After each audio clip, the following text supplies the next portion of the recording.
最近有观众在评论区问我，中国证监会印发了关于推出商业不动产投资信托基金试点的公告，主播怎么看？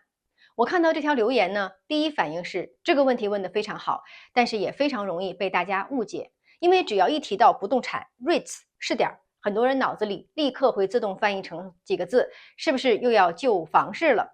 我先给大家一个结论啊，这不是在救居民住房市场，也不是在给普通人一个新的炒房的机会，而是中国整个不动产融资体系的一次换底层逻辑。所以我们今天就是来讲一讲呢，中国不动产逻辑的切换。这一次的试点到底在推什么呢？我们先把概念说清楚啊。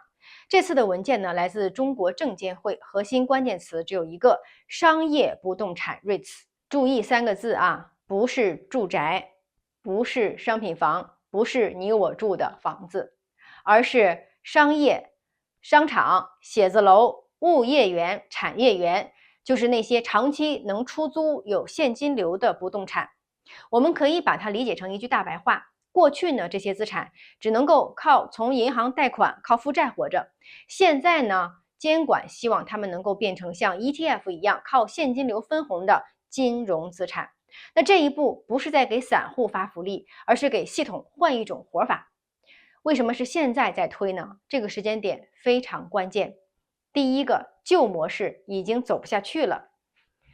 什么是中国房地产的旧模式呢？大家都非常的有体会。首先就是地产商去拿地，然后从银行贷款，我们叫加杠杆，然后呢，盖好了房子，涨价卖给我们老百姓，回款之后，再融资，再去拿地。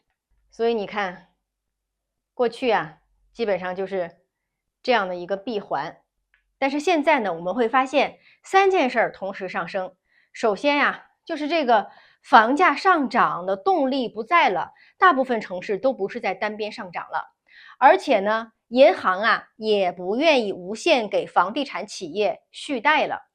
而且第3个事儿，地方和地产企业的负债压力越来越大，于是呢，大量的商业不动产就卡在了一个状态当中，有租金，但是不够还债的，有资产，但是呢，它这个流动性极差。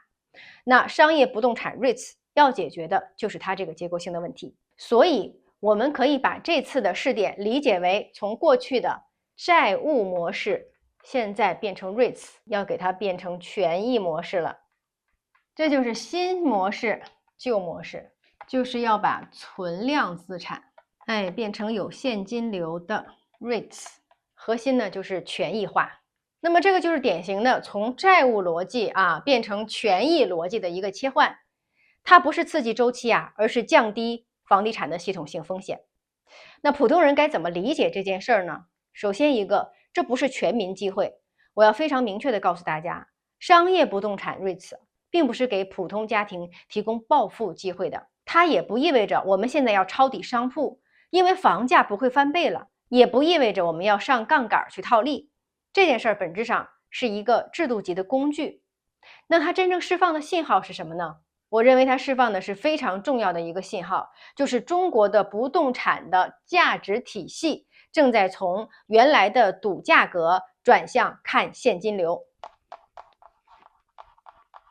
以后不动产值不值钱，核心的问题就变成了他们能不能出租出去租约稳不稳现金流能不能覆盖成本有没有长期的使用价值而不是这个商业地产或者说这个房子明年后年能不能涨价。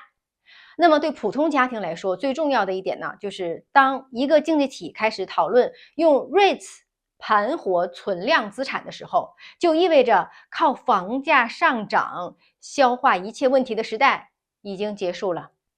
所以回到开头那位观众的问题，证监会这次推出的商业不动产 REITs 我怎么看？那我的看法很简单，这不是旧房市的政策，而是一次旧融资模式的止血换新模式的政策，它对系统是偏利好的。但是对于普通人来说呢，如果你现在手里有资产，你在做配置，你需要关注的不是这个机会我要不要参与，而是我们现在的这个时代正在奖励什么样的资产，又在慢慢淘汰什么样的资产。我是苏涵，我们下期见。